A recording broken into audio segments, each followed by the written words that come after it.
Guys! Paminawin nyo guys. Naikuan guys, di patulpo guys. Tungod scatter. Kapalitan ni mag-minyo ba yun sila?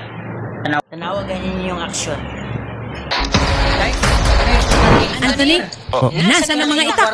Sa totoo po ma'am, yung pera po na yun, hindi ko po ng mga itak, inuupi ko po yun ng tindahan. Nagbot. Saan? Sa may Rizal. Siguro sa iyo. Bakit? Ang usapan ninyo, ibibili mo ng itak, di ba?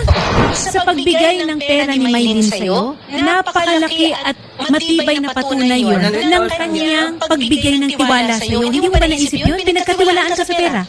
Pero hindi mo yun pinahalagahan.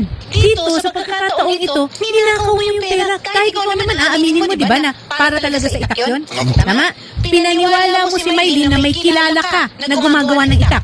Pero hindi mo ginamit doon. Hindi po. Willing naman po ako na ako maghulog, magbayad ng ano po, ng pera. Pagka-open ko po, tindahan. Nasaan na ngayon yung tindahan? Hindi pa po na-open kasi. Nasaan na ang pera?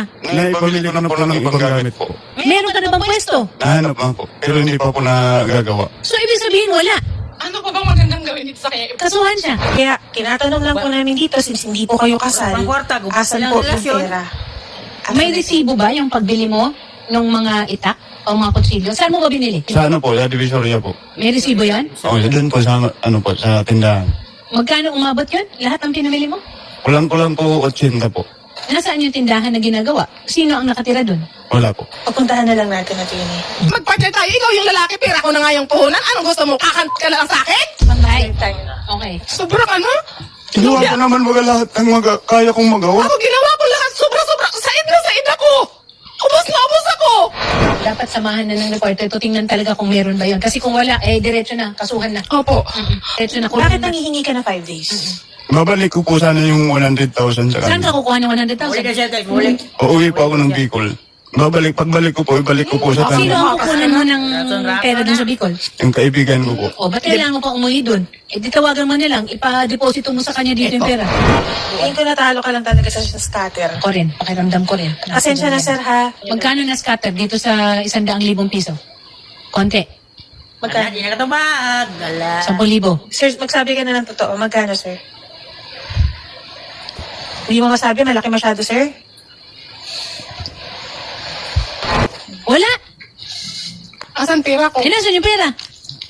So pag sinamahan ka ng reporter ngayon, dun sa inyo, dun sa Rizal, wala tayong makikita ng mga gamit. Sinungaling? Hindi po ako tatakas. Scatter lahat yan sir. Ilang araw? Ilang araw na naubos sa scatter? Isang araw lang. Nagal mo lahat ng 80,000. Kita mo, ang kapal ng mukha mo. Kaya mo. Luwi sa bayan.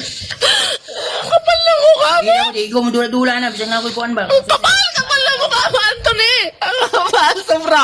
Ang kapal. Ano ang ingon guys? Okay ra gyud magdulat og scatter guys. Kung ato ang kwarta bitaw dili sa lain tawo. Kung sa lain tawo ang god. Ang scatter wala ning ginesure nga kadaog ra ka permente.